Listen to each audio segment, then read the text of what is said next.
Good evening, Zimbabwe, the world watching, and the broader African region. Welcome to this week's Fireside Chat with our hosts, Chinasai and myself, and an incredible lineup of panelists. We have got Brian Kagoro, who's the founder and exec director of UHAI Africa Group. We have Honorable Michael Onyango, who's an ex-county government minister from Kenya, whose remit was in ICT. Dr. Jamie Garande, a managing partner that you've seen before on this show. He needs very little introduction. He comes wearing various hats on our platforms. Welcome, Jamie. And last but not least, we've got Farai Madziwanyika, who's the CEO of Epic Consulting in South Africa. So big welcome to all of you. Chinasai, I speak on your behalf, and I'm sure you're going to plug in. We're both super excited to have this panel on tonight. And with it comes great minds and people who are really making an impact in their respective areas across Africa and the broader globe. Our subject tonight is public versus private sector-led growth. The emphasis being on economic development across the African region. So the big question being, who should be in the helm or the driving seat of our development on the continent? Now, undoubtedly, you've got Keynesian theorists and you've got monetarists who might think government, who might think private sector, let free markets operate as they ought to. But the question is, does a model that perhaps applies in Asia, in Europe, work on the African continent? So we've got views coming from our panelists tonight. I'm hoping that we have really vibrant debate and discussion around this. I don't doubt that we will. My panelists may come across quite surprised when I say the next thing. I've got one rule for today's discussion. We are not using any buzz phrases and any rhetoric that you would hear in a conference around this subject matter. So a good exercise actually would be if you could all tell me what key buzz phrases you associate with public versus private sector-led growth. I'll start with you, please, Jamie. Gosh. Three of your top buzz phrases that you think are synonymous and then she says, with the subject matter tonight. She says three. My gosh. Yes, three. You can do this. Brian, over to you. I'm gonna pass it over to you whilst I think about my three. I told you I was gonna do this. Gosh, three. At least you're consistent. There's a consistency there. And don't forget, the audience, please also start sharing your buzzwords. What buzzwords do you know from public and private sector? We want to know your words as well. So maybe I rephrase the question while our panelists think. The whole idea is if you were to step into a conference today run by the African Union, run by the World Bank or whoever, and they were talking about development on the African panel and whether it should be public sector or private sector led, what sort of expressions, phrases, words would you expect them to throw out in their deliveries? It would be efficiency, one, fiscal space, the other, meritocracy, and of course the favorite one is market driven. Wonderful. Michael. Well, government led.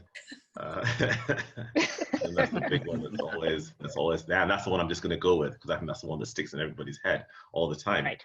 Yes, yeah. All right. Yeah, I would go for policy consistency, an enabling environment, and corruption as being the three buzzwords that I think are most critical when we talk about public versus private-led economic development. Jamie, you can't hide anymore. What's yours? Okay, fair enough. I've got a couple. Sustainability and transparency. How about that? Okay, we like. Now, some of them we can't completely take out of the discussion, but the request is that you take a human-centered approach in your response. So if, for instance, the subject is corruption, we want to talk about the behaviors that lead to corruption rather than corruption itself.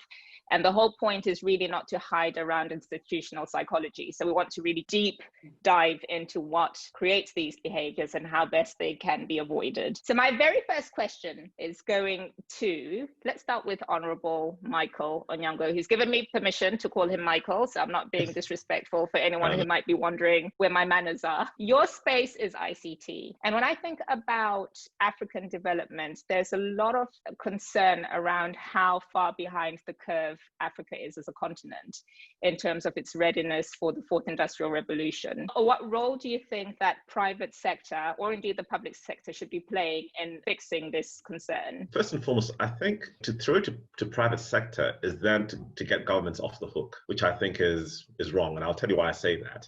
Right now, as COVID is going around the whole world, 85% of students across the African continent are all at home without access to internet. And, and I always say that infrastructure, and especially internet infrastructure, is as basic and as important as water, as roads, and COVID has showed this up. So before we go to private sector, for me, I'll say the private sector should be involved in last mile connectivity and things like that. But the basic infrastructure that gets people connected, that gets people to be able to function, to be able to go to school, to be able to go to work, must be on the shoulders of government. We cannot throw that to private sector. And when you throw it to private sector, what then happens is then you find a case where a lot of people, for example, across the African continent who access internet through Facebook, who's a private sector vendor, think that the internet is Facebook and they equate that to the internet. So then you start having problems. Right now, for example, in Kenya, we've got Google has come with the Google balloons. I'm not very excited about that for the mere fact that that should be something which the government must take up in terms of basic infrastructure. Right now, like I've said, COVID has showed us up, and in terms of readiness for 4IR, we're not there. A couple of months ago, that was actually earlier on this year in February, everybody thought I was mad. I was in Rwanda, and this was before COVID happened. I said that all African governments needed to go back and invest in terms of IT infrastructure. And this is now proven to be that. That's really a helpful context, because I think a lot of what we discuss is actually hinged on our technological infrastructure. And I do believe that when you start hearing stats such as Africa is 7 times more expensive than Asia in terms of its ICT provision, internet access, data, etc., there is very little left to the imagination of how one is practically able to catch up and bridge that gap between our development and what we've seen as astronomical development in certain countries in Asia. To frame the conversation, I'm going to take a step back and say, right, we've spoken tech. Let's actually define, when we talk about public and private sector, for somebody who doesn't have a clue what this is about, what do we mean and why is it important? Brian, perhaps you could pick this one up for me. First, I think it's useful to go back to something that we call the state, because we often like to talk about government, but don't talk about the state.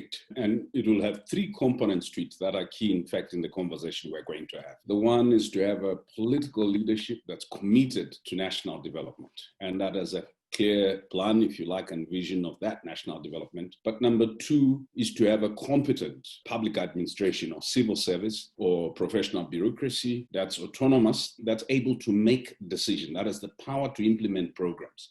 And you will note as we go through this conversation that part of the problem in many of our countries is that we've merged politics and administration. And when we politicize administration, those buzzwords like merit, having well-trained and skilled people who are well remunerated running things in order to facilitate private sector growth and to facilitate just the everyday life of citizens. The third component, which is very key, every state needs a strong developmental coalition. And let me explain that in simple terms. Those countries that are able to include a broad cross-section of actors, the private sector, civil society, faith, traditional, in how they make decisions, or at least in explaining why certain decisions are necessary, in the long term, achieve that buzzword, sustainability. So the public, and Mike has actually captured it this way, we often think about a private sector zooming in, solving problems. It's impossible without, 1, the infrastructure, number 2, without the laws and the policies that make sure we don't chop each other's heads off, number 3, without any sense of standards.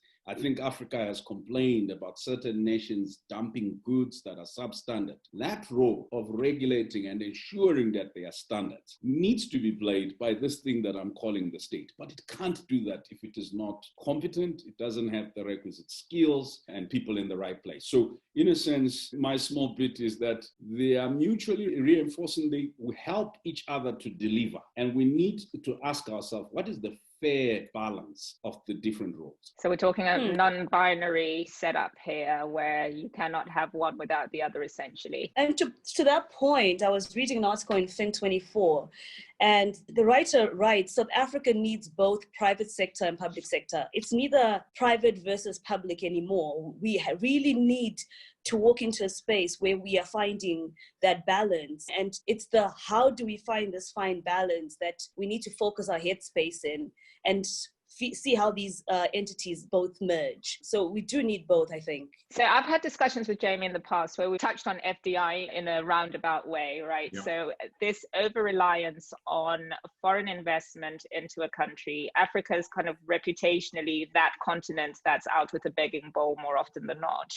And the irony is that we've got incredibly bright minds on the continent. So it then becomes a bit of a juxtaposed position that, you know, on the one hand, you've got all these super smart people, but for some reason, we just don't appear to make progress. What are your views on why that is? Well, I think whenever we talk about FDI, I sort of want to go back because I heard a lot of the people on the panel taking a step back. I think back to the early 2000s when we first started doing work in terms of rebranding Africa as an investment destination of choice. You know, there was a lot of people who didn't know a lot about what was going on the continent. And so our job at that time was to sort of alert them to the possibilities, to the opportunities on the continent. Fast forward 15 years, we're in a position where people are aware, but we're still not attracting the levels of FDI that we should. And I know certainly in, Sub-Saharan Africa, we're probably give or take about 2% of FDI globally. And so what that should tell us is that if we're going to have a solution, the solution is not necessarily going to be FDI driven.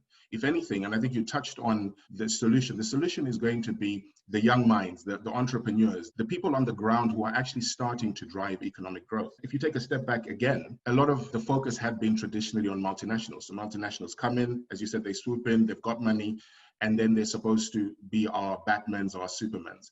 The reality is it hasn't worked out like that. What's starting to happen on the continent now is you have a lot of young people who are tech-driven, who have the benefits of technology behind them. And what they're doing is they're doing amazing things. And the multinationals are now starting to realize we've got to be careful here unless we miss a trick. So what they're doing is they're actually starting to partner with the entrepreneurs on the ground. And for me, that's really exciting because it's letting me know that possibly for the very first time, we are going to have a very, very integral part in the development of the continent going forward. So we've got a few examples. I mean, in Nigeria, I know Flutterwave in the fintech side, they've done quite a lot of work recently and not just attracted investment, but actually actively partnered with international organizations. So I guess what I'm getting at is here, we're possibly in the most exciting time of this journey. Traditionally, and I do agree with what Brian said, I just need to touch on that really quickly, when he was talking about how it has to be a partnership. I'm a firm believer in everybody has self-interest. Even government has self-interest. So I think there's the assumption that when people in government, they're focused on the needs of the country. They are to a degree. In many instances, they all have self-interest. But what happens is when everybody comes to the table and they recognize that everybody has a part to play, all of a sudden we get into a very exciting space where things are possible. But unfortunately, traditionally in Africa, we have personality-driven leadership. So it's built around an individual. And then everything that is good about the individual is awesome. But then if there's any cracks with the individual, all of a sudden now we have this invidious position where nothing seems to be working. The West has worked quite well in this sense that you have a much bigger base of people. It's not one man, it's an entire community of people. And when you have that structure, so again, not just one person, but you've got a strong public sector base, which has got the requisite skills, and then you have the private sector, that's when you begin cooking with gas. Gosh, you've said so much stuff that I just want to unpack. But before we start delving into that, maybe I could pick up on one thing that you said, talking about partnerships. So I think it's easy in the tech space to partner up with the state or to partner up with private entities. The issue that we have, and Michael, you posted an interesting article on LinkedIn today around the propensity for Silicon Valley to invest in African projects that are run by non-Africans. So a white man comes in looking for funding. He's going to get multiples of thousands for it. It's not so easy for the brother who's going in with a really good idea to plug back onto the continent. Would you just expand on this debate for me and tell me what your thoughts are on that article and your observations more broadly? Yeah, so I think let's just call a spade a spade. People tend to put money where they see people who look like themselves. And the West is just not interested in us. They're interested in getting back and exploiting whatever they can get. So one of the things I'm very excited about is COVID-19. COVID-19 is finally a reset for all of us. And it's finally a chance. It's a great leveler. And I think for us as Africans on this continent, it is now our time to be able to go back to the drawing board and to reset what it is that our economies need to look like and what it is and where it is that we want to invest in terms of the skill sets that our young people need to have. I think it's common knowledge that we're the youngest continent or geography in the whole world. And that's why everybody is interested in Africa. But then also, I think we need to pin the tail on the donkey. Governments must be responsible, and we've got to make them responsible. The saddest thing is that a lot of young people are not interested in politics or in governance for the right reasons because of what they have seen happening with the current leadership. People want to go into government so that they can cut deals, make quick money, and also have big fat bank accounts. So there's quite a bit of work that needs to be done, but all that said and done, I think there's pockets around the continent that we need to be cognizant of, that we also need to showcase of good leadership. Look at Botswana, look at what has happened there. So we can't keep being thrown into one box where everybody's throwing us into one box. So coming back to the LinkedIn article, I think it is fairly obvious what was going on there, that like in Kenya, out of all the FDI that came into the tech sector, only 6% of the money went to any indigenous people. You know, on the other hand, I'm actually not complaining too much because we can and we do not need their money. As a continent and between ourselves, we have enough trade for us to do without them and to be able to run our economies. But the big question is that who is sitting in the driver's seat? The AU are very disappointed in the Africa Free Trade Agreement that's coming up because it is not young people centric. I mean, they're still talking about trade over the borders. There's nothing about digital economy and digital trade that has not been captured, and it's not been captured. And that is where the real growth is. That is where all the money is.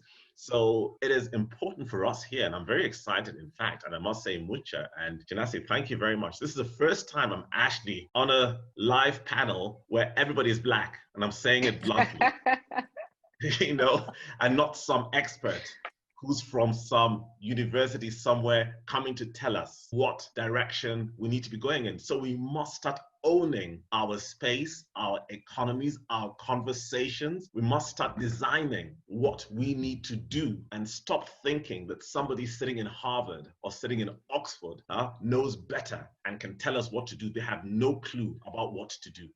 And, you know, anytime I turn on Sky News or I'm turning on, you know, whatever it is, and you see an expert on Africa, and I'm looking at him as, I mean, what do you know about Africa that I don't know? So, Mucha, this is important, and this is the direction that we must go for us to really get things done. And the other thing is that we must be blatantly blunt about who we are, about where we want to go, and how we want to get there. We must have a roadmap that's clear.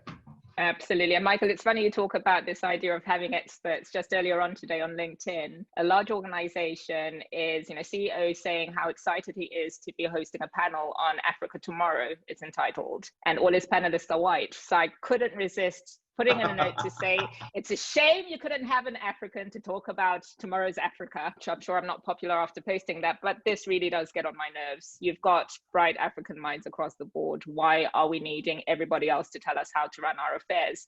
Perhaps we open ourselves up to that. Maybe it's our fault. Well, look, I don't know about whose fault it is, but I suppose maybe what I am hearing from all three panelists so long is this issue of the demographic dividend.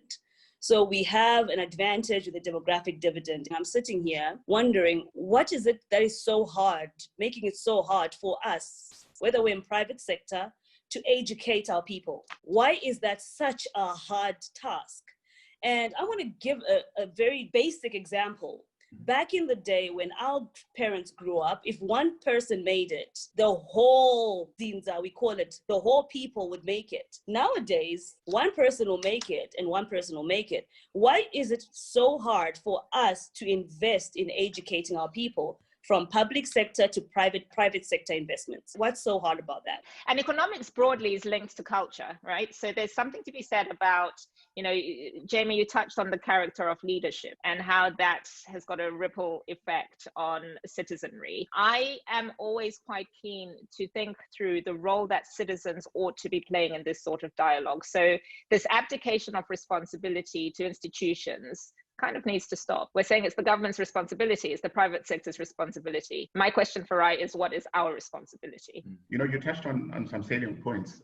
Jamie spoke about partnership, that we need to have a partnership between the state, the government, and the private sector. But I just want to say partnership is based on trust. And I think, just to take a step back before I come specifically to your question, Mucha, is that social contract has been broken, where we as the populace have lost trust in our governance in terms of where our tax dollars are going. And that's what caused that sort of friction between government and the private sector. The governments need to be creating an enabling environment, as Brian said earlier on. They need to create policy. They need to create infrastructure such as roads, healthcare, education, you name it, so that the private sector can then thrive. So that is where I think the crux of the matter is before we go around and talk about all the other fancy things. It's that social contract that's been broken. Now you were asking specifically, what is our responsibility? An area of passion for me is the diaspora. And I truly believe the diaspora has a very big contribution to make in terms of assisting their countries to turn around. According to the World Bank, I think in 2019, 48 billion rands worth of diaspora remittances came through to Sub-Saharan Africa, of which half of that went through to Nigeria. But that's a powerful resource that, if channeled properly to the right places within an environment in which our government is enabling, can help to turn around our economies. So yes, we are responsible as individuals to step up to the plate and partner the state. This is where we come in with private-public partnerships, but we need to develop that trust between the two main actors, the public and the private. Sorry, if I may just jump in there, guys, let's stop always giving excuses for government. Government must do government. There is nothing. The private sector should come and shoulder it. What are they doing? Where the tax is going to? Let's stop giving excuses. Government must perform. They must give an account of their role, of their responsibilities, and they must show what it is that they're doing with tax money. It is not for private sector to shoulder government responsibility. That should never be the case. And we must stop giving excuses. Governments have to perform, and they have to deliver. I have been in government myself, and I know what is possible and what can be done. And sadly, there's a lot of mediocrity, and there's simply a lot of non-performance because people are there on a personal agenda of enriching themselves and ensuring that in the shortest time possible, how much can they take and go home with. So we need to strengthen how it is that we can make government more transparent, more accountable, and how we can trace and track what it is that government is doing and not doing. So I was going to jump in and play devil's advocate. Thank you very much for that, Michael. Play devil's advocate and say when people leave countries, very often it's because they want to economically empower themselves in new environments, potentially become citizens of those environments. So it does start to put a bit of a strain to expect them to feed stuff back into their home country, as well as be active citizens in their host country. Food for thought on that, or throw that out to the panel. Is it a realistic expectation for citizens to kind of wear dual hats, and you're not allowed to vote, yet you're expected to remit all your funds back home? I think it's, Mike, I hear you, but let me differ without being different on one aspect and then answer the diaspora question. In most of our countries, including your own, Mike, in Kenya, the creature that we call the private sector is essentially part of the elite in government that in the moment of privatization amassed huge wealth and became the private sector. So in essence, the basis of their wealth is not entrepreneurship or self-exertion. It is asset stripping.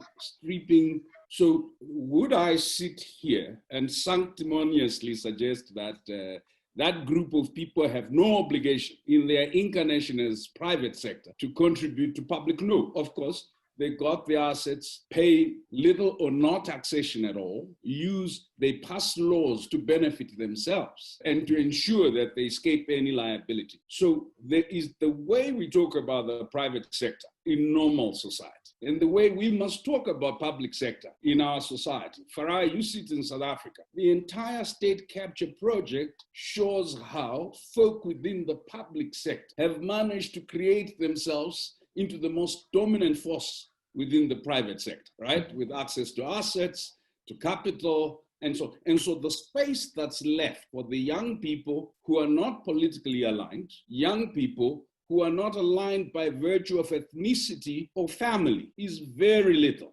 Actually, the sad thing about talking about African private sector, public sector, is often the partnership is at the hip. The same guys in the States are the biggest business folk, or their wives are, their sons are, or their children. The entire public procurement system, which is one of the vehicles through which we can create jobs, is controlled by people in the public sector whose families own significant industry in the private sector. If you see countries where people who are non-aligned try to establish business, they will soon have intrusion or control or obstruction from those in the public sector who wish to benefit. And they will use law, they will use politics, they will use military, they'll use all sorts of machinations to undermine hardworking citizens, which then brings us to the question, when we sit on this continent, why should the taxpayer, largely a worker or a vendor or a peasant or just a hardworking professional, pay for infrastructure to be created for the same looters in the public sector to benefit, or for their allies in the international community who will get 10-year tax holidays to benefit? So it's not just a problem of regulation, it's a problem of diagnosis. We have to say, in the context where we sit, what is the African private sector, and to what extent is it private? Is it a leech that feeds off public money and has absolutely no accountability? Just quickly on the diaspora issue, I think that there is a generation for whom citizenship could be statist. You're a UK citizen, American citizen, and the desire to be separate from your land of birth, either by virtue of shame or pain, or just by aspiration, was huge. In the global moment we live in, it actually makes no sense for you to tie yourself down to one nation by virtue of citizenship or residence. That the very fate of your economic survival lies not simply in your ability to send remittances back home, but in your capacity to make investments in more than one economy. So when the US economy tanked in 2008 because of the prime lending rate crisis, if you had investments elsewhere, you were safer. And more so if you had an investments as a citizen or as a permanent. I would like to urge Africans that we were colonized in this part of the continent, not by an entrepreneur, but by a young British who had asthma or something. He really came here to recuperate. His name was Cecil John Rhodes. When he got here, he just discovered, I can build an empire from Cape to Cairo.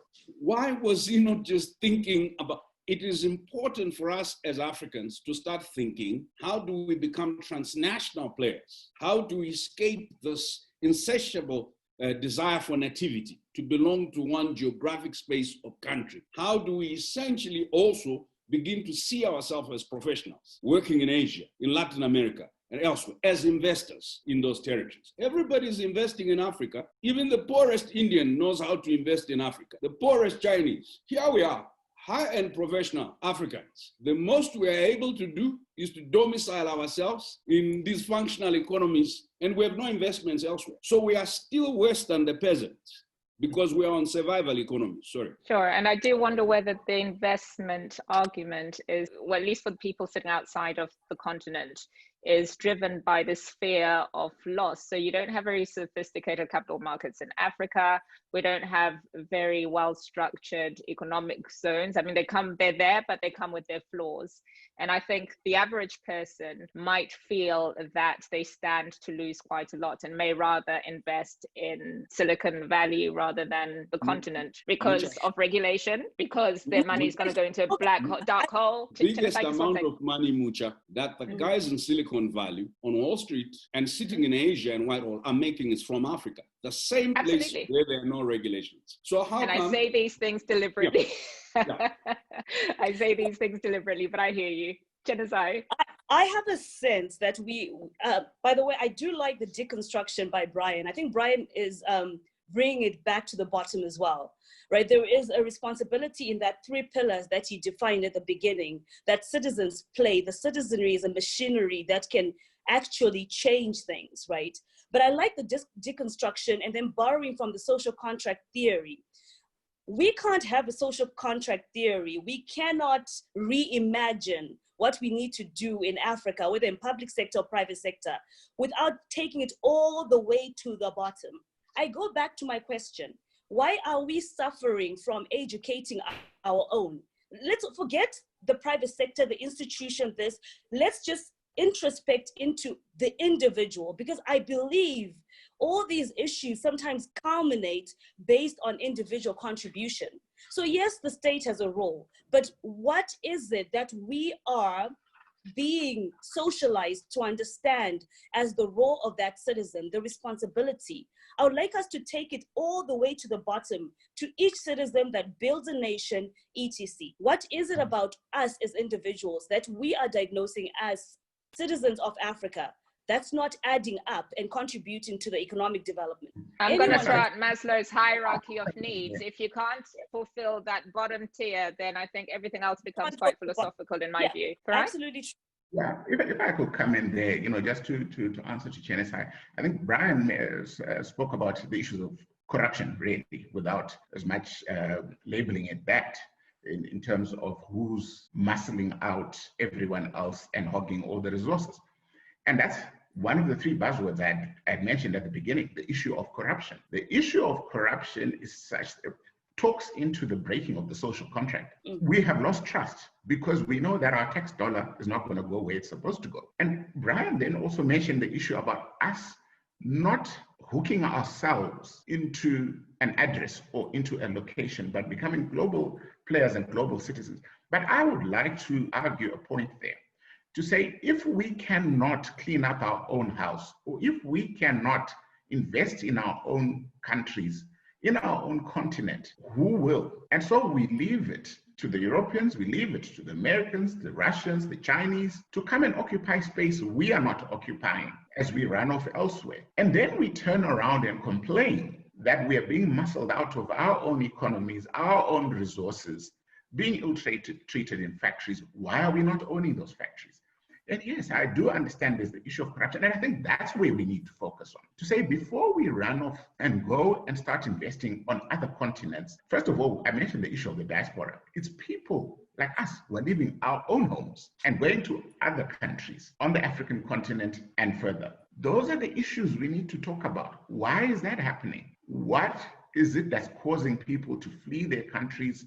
Whether it is persecution in other areas where they've had civil wars, for example, whether it is just in search of opportunity where jobs have just been depleted because of a lack of investment within our countries. Those, I think, are the issues we should be discussing and saying, why can we not teach ourselves to value our countries first, our continent first, educate ourselves, and be able to compete on a global scale with kids, 10-year-olds in China who are doing robotics and learning automation. Why can't we do that in Africa? Those are the questions we should be asking. Okay, so a couple of things that this is an intriguing conversation, and I'm really excited about the direction in which it's taking. So, on the one hand, there was a lot of talk about taking individual responsibility, and I'm big on that because I think if you allow anybody else to take responsibility, you put yourself in a very difficult position. So yes, 100%, as individuals, as people of African origin and descent, is very important for us to make sure that we own that space. And regardless of where we are in the world, recognize that we are African, first and foremost. One of the biggest challenges, though, is the fact that, and I again, this is maybe personal experience, but I'm sure a lot of you can relate to this. One of the overriding messages that has come out of some of the African countries for those who live in the diaspora is that somehow they are renegades, or they're not loyal, they're not focused on their local country. And I think a lot of that message has been by design. So what that does is it creates a them versus us mentality. And what Africans fail to understand is that the diaspora is not an African institution. I mean, it goes back to Israel, and possibly around about that time. And why that was so important is because a lot of Jews who are outside of Israel contribute significantly to the development of the nation. So part of what needs to happen within our African countries is we need to have some sort of galvanizing vision that makes us say, we're part of this. The biggest challenge, if you ask most people outside of, who don't live in their various countries is what direction is the country going? What do we believe? I appreciate so much what Brian did by very clearly defining what, we're talking about when we're talking about government, because again, the definitions are important. At the same time, I place a lot of responsibility on the governments, because I'm saying your responsibility as the government is to create an enabling environment. You're not the best producer of jobs. You never will be. I'm still looking around, not just Africa, forget Africa, just all over the world. I still cannot see any government where, any society where government is the main producer of jobs. They just don't do that. They're not the best at doing it. The biggest producer of jobs is going to be the private sector. But what the government has to do is it has to create an enabling environment. It has to make an investment in infrastructure. It has to, and this is an important one in light of COVID-19, it has to make sure that it looks at health not as a cost, but as an investment.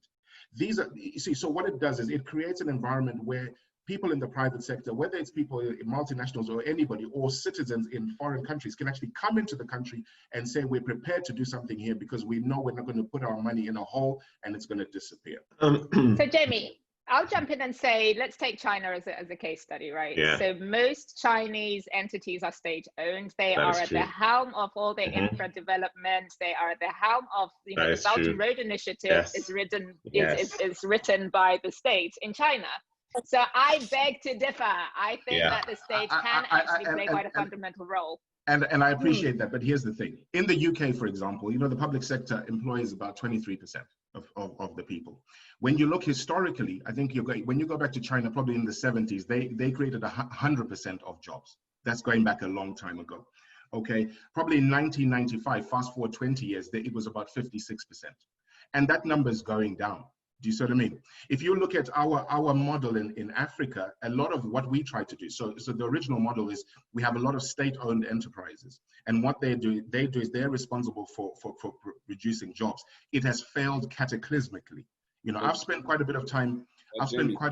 Looking at Venezuela as an example, and seeing what happens when a government tries to be altruistic and tries to implement social policies when they don't have the nous to create jobs in the long term. So they're relying on revenues from oil, but they don't have the ability to create, a sustainable, there's my buzzword, a sustainable model going forward.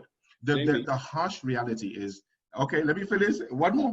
The harsh reality is, it is always going to be a partnership. When I think about government's role is not predominantly to create jobs, it's to create, like I said, an enabling environment, invest in infrastructure, use your tax dollars wisely and accountably, and create an environment where those who create jobs do it in the best way possible, because that's what they do. Maynard Keynes had a different theory, Brian. Let's hear what you think. I'm not Keynesian, by the way. I worry about, and I'm quite sure Mike is going to step in here, I worry about an oversimplification of how jobs are created by the state. Yeah. The biggest creator of jobs in the US remains the state. So what it does is it has these things called large public sector work programs. Though implemented by the private sector, these are state contracts paid for by. If you account for that, because normally when we're doing a head count of who's created the jobs, all the jobs that come from large scale public sector works are put under private sector. So in a sense, the state as a bureaucracy cannot create the jobs that you need, right? The state as a quasi-commercial entity through state-owned enterprises, unless if you deal with the questions of corruption, cannot create the jobs that you need. But the state doing what Mike was talking about earlier, building infrastructure, and can create those jobs. And that's where the partnership with the private sector comes. It's the state is saying public money and the service is being rendered by private actors. But money, And just to maybe, just to qualify that statement, if you look at the Emirate of Dubai, the biggest employer is the airport and is Emirates, and that is actually state-owned. It is actually state-led. So the state plays a very, very important part. And that's why I keep on saying that we must stop this thing of taking out the state and taking responsibility to private sector. The state must do its part before the private sector does its part. And yes, I do agree that in a lot of our countries on the continent, private sector and the state are actually one and two in bed. We kind of like, know that. If you look at the list of who's who in terms of the richest companies or the richest individuals in any of the countries, you'll see that they were either in government before or are in government, or they have relations in government. But coming back to a very important thing, which I think you're all saying about where do we begin? It begins at the family unit. It has to begin at the family unit. And I'll tell you this.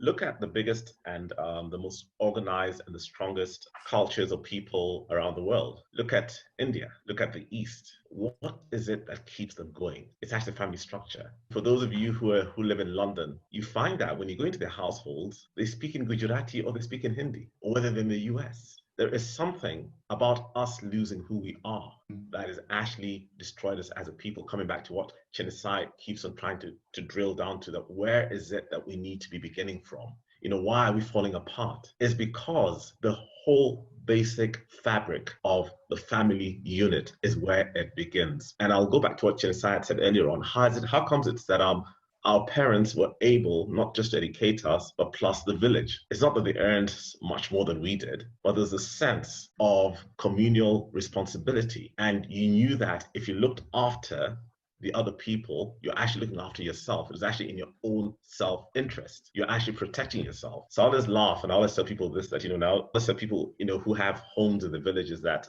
if you think that building the biggest wall with the highest security wires around you will keep you safe, you're wasting your time. The best thing for you to do is invest in the community around you. And that is the best security you can have, that's even far better than that wall that you're trying to build and trying to put up. And I'll keep on saying this, gentlemen and ladies, let's stop looking at the models from the US and from everywhere else. They have failed, and COVID has shown it. They have failed.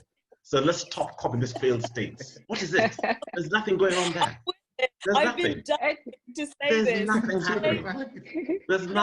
There's nothing happening there. Huh? Brian called it. Brian said, we're not spending enough time diagnosing the problem because we are busy looking at every other case study except where we are to actually get the right diagnosis. You can't diagnose an engine that's based in Singapore when we're sitting right here in Africa. What are the problem? What is the diagnosis? We keep missing that.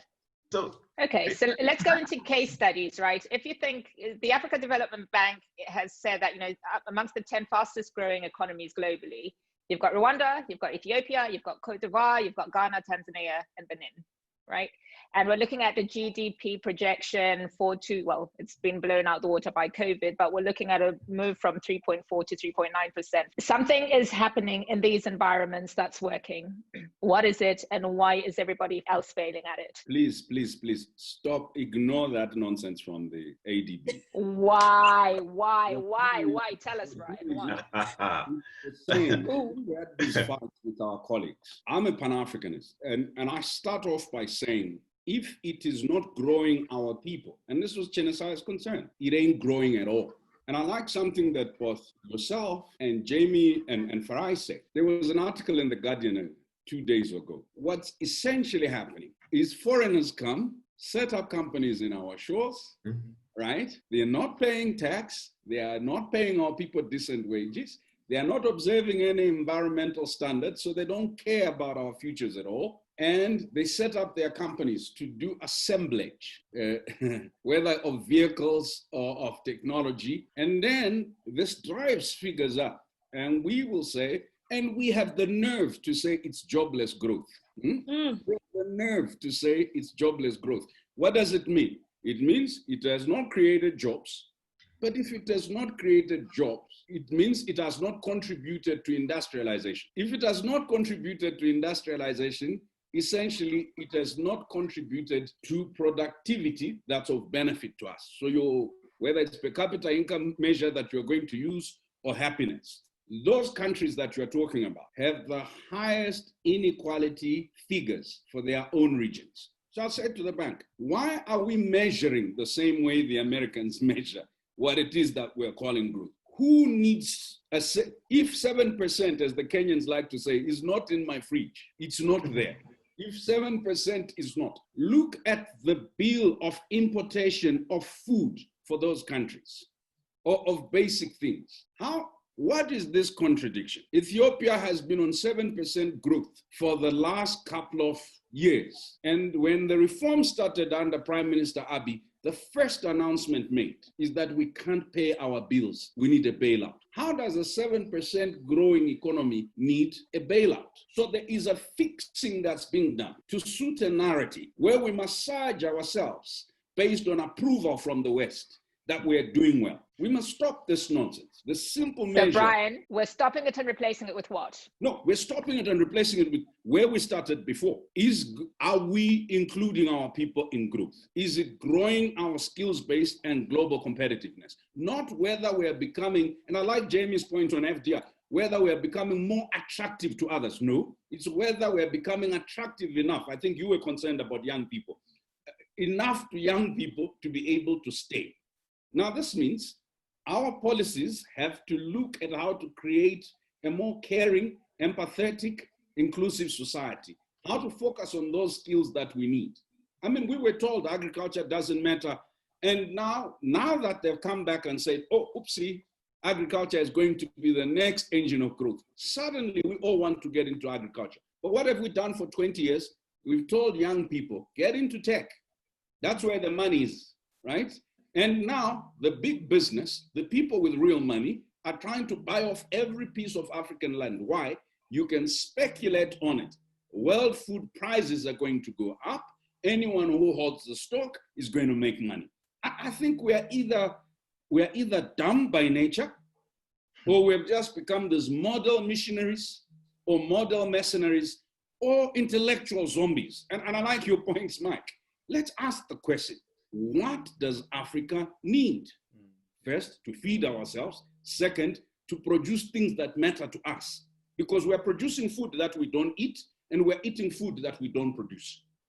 Right? We even, and this will be my last point.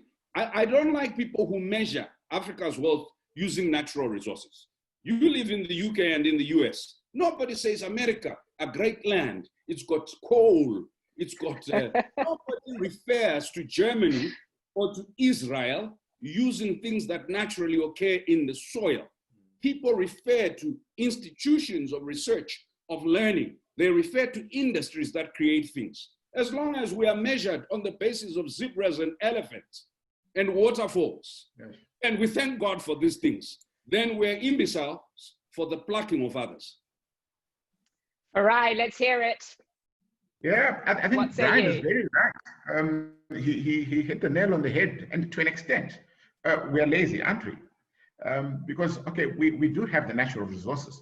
We do have the platinum, we do have the agricultural land, but we would rather dig out and ship out. We are not prepared to bring the technology to say, right, let's beneficiate. We've got the world's largest platinum deposits. Every car needs a catalytic converter, but we export the platinum. The catalytic converter is made, and then we import it. It's the same thing with agriculture, the best agricultural land, but we import dried fruits. It's the same thing with oil out of Nigeria, right? The same thing with oil out of Nigeria. Right now, there's over $20 billion worth of investment that's just gone into Mozambique for gas and oil exploration. It's going to be put on tankers, shipped out, processed, and we buy petrol. So those are some of the things that maybe we should be looking at, focusing on how we beneficiate what we have. And look, even if we use an academic approach to it, and you look at Porter's 5 forces model or resource-based view, what do we have in our hands? What can we do with it? I think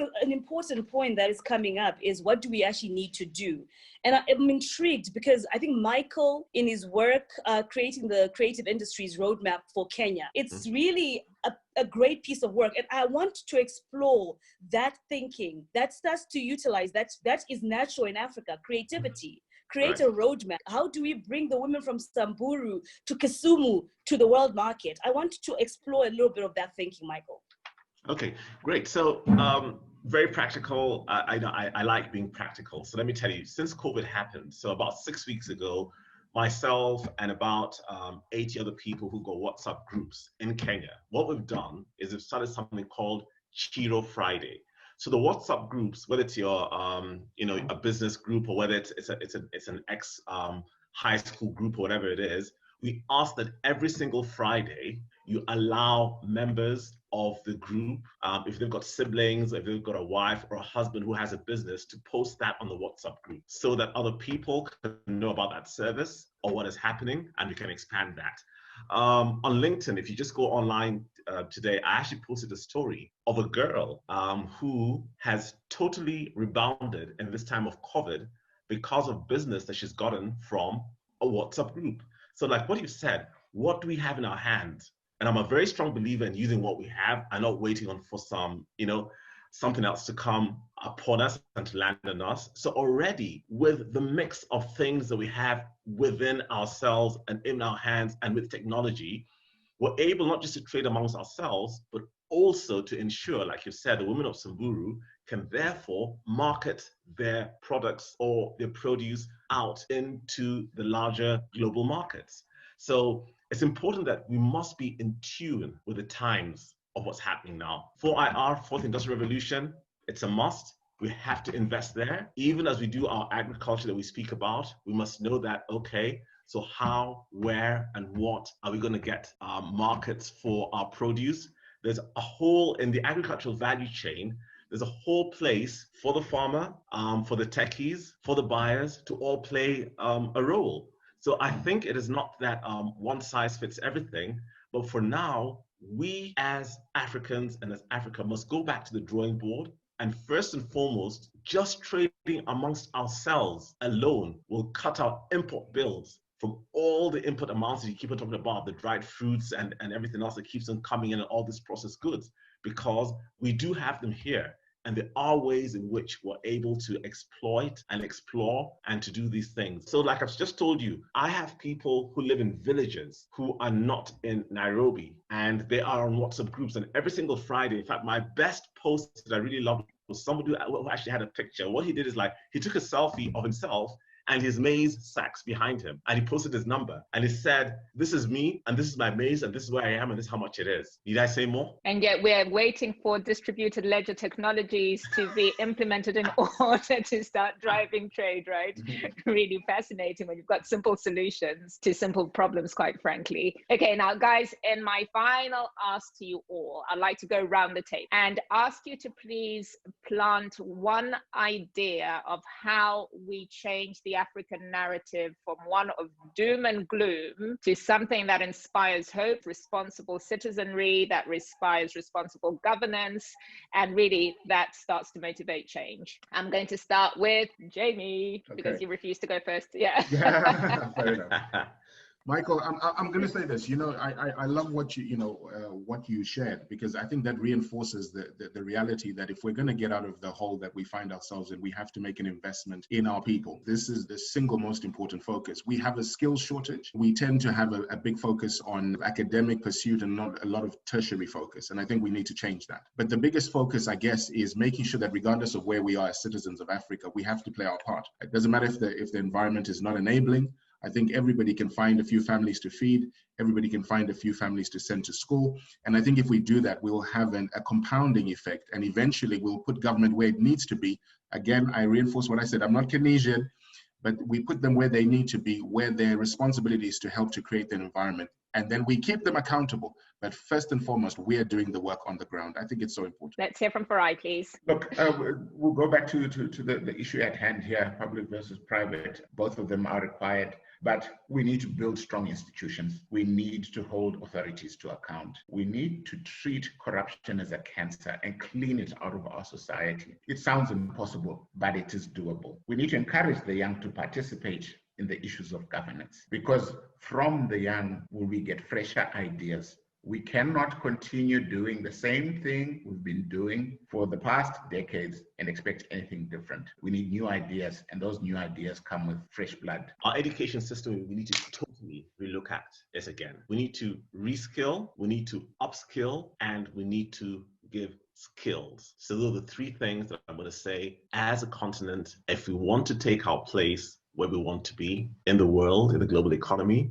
is reskilling, upskilling, and skilling. Thank you. Wonderful. Thank you. And Brian? We have an opportunity that's been shown up by COVID, which is philanthropy. Globally, it's a $1 trillion industry. But what we've never done is created a market for philanthropy, proper regulation on the continent. And I think that Africans give, and they give both to family and to strangers. And it is that giving that answers Chenesai's question. If you think about the schools we all went, I think some of you are ashamed to even say you went to that primary school or to that high school. Whilst 10 of you could make a difference in the nature of infrastructure or access to technology in those schools, many have not. It starts with such small. And if you are in the diaspora, the returning and teaching in those schools during the holidays, just a short, or now that we use virtual platforms, offering your services to deliver lectures virtually to those schools as an inspiration. The second thing is that our countries, and I think one of you said this, are obsessed with qualifications and not with skills, right? So we have many highly qualified people, even in government,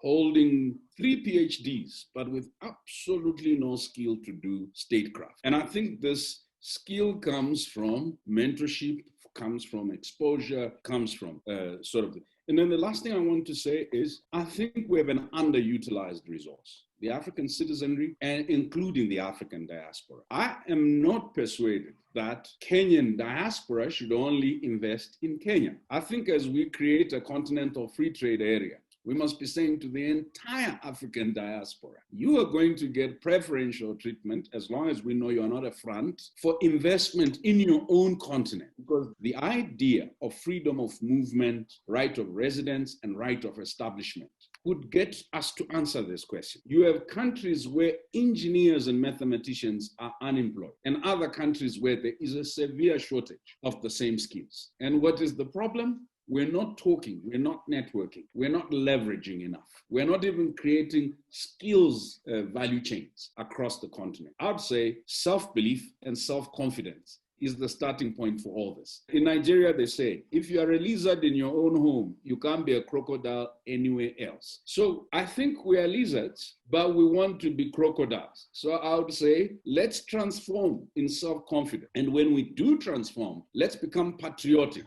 Africa first.